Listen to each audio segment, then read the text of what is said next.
their problems as their own problems. They always want to say their problems are originating from somewhere else.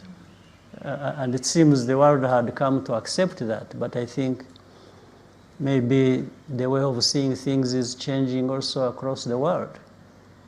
I haven't seen that they have bought into the lies that the government has been airing on different occasions. Even though we found this case where a UN force was actually supporting them. And by the way, they are supporting them against their own people. They are supporting the government of Congo and the government of Congo's forces against their own people.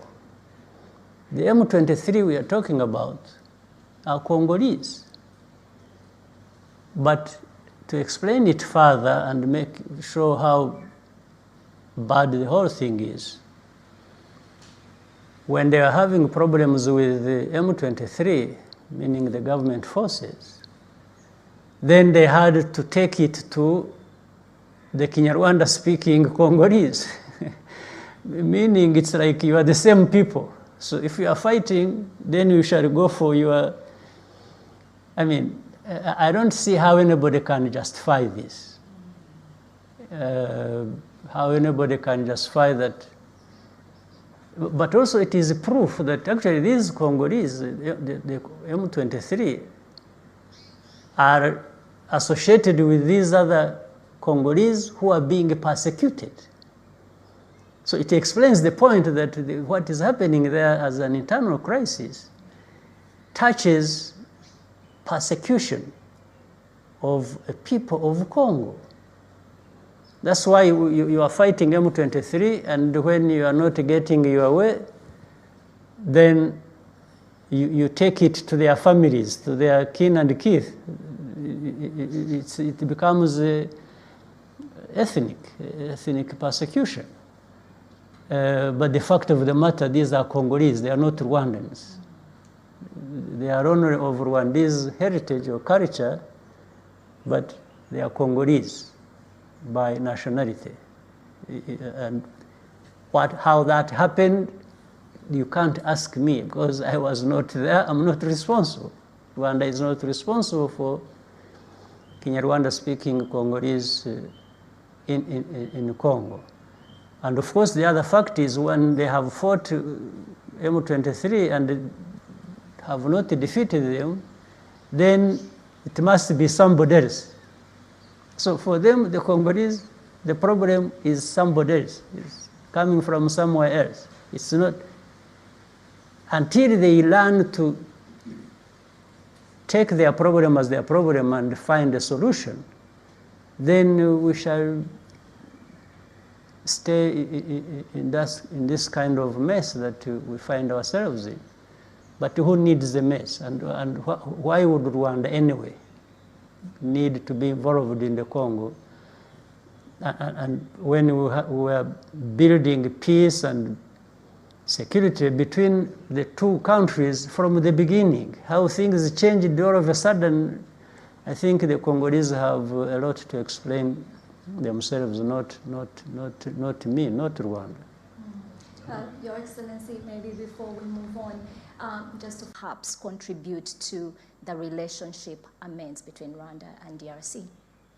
But things keep changing even after the meetings. Even when what we have agreed in the meetings, when we are out of the meetings, things start changing. We have had 3 meetings, 2 of which I attended, 1 I wasn't able to attend. 3 meetings in Nairobi. But the second one, which I did not attend, but in which I was represented by our foreign minister, I think I had reached a good way of dealing with the problem. And that was ceasefire. Those forces stop fighting. Second, a political process continues in Nairobi. And then once and then fight and make sure that the problem of FDLR is addressed. Those 3 points mainly. But in fact, we had discussed a bit of that in the first meeting, then affirmed it in the second meeting. But between the first and the second, what we had agreed in the meeting turned out to be different, because then the DRC government started saying, no, they are not going to talk to M23 because these are terrorists. So all of a sudden, terrorists were born, and as an excuse to not continue the political process. So terrorists, if they are terrorists, why would you fight terrorists, as you call them, and at the same time go looking for an ethnic group that is related to these terrorists in courts? How can you brand an ethnic group a terrorist group? Sounds crazy. You can't do that. So, but that explains itself. So now in the third meeting, it's the same thing.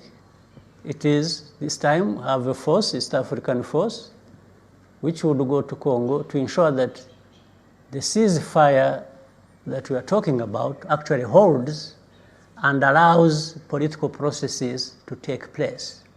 The political processes are very important. Actually, for me, and I guess for everyone else, they come first. This is why I was saying, you just don't keep fighting and expect to find a solution for political problems, for political crises, for governance problems or other problems. No, you reach a point where you now start putting all the weight on the political processes and stop fighting. So the third meeting we had in Nairobi was about having a force, which you asked me earlier that we are not going to be part of. That is Rwanda, and which I said I have no problem with. But I can see maybe the president of Congo talks about it as if it is a victory. No, but the victory will come when you have solved the crisis or these political problems. Not just because you could not allow Rwanda, but Rwanda is not asking for it, is not complaining about it. But there is a big catch here. If you don't address security concerns of Rwanda, you have a problem on your hands.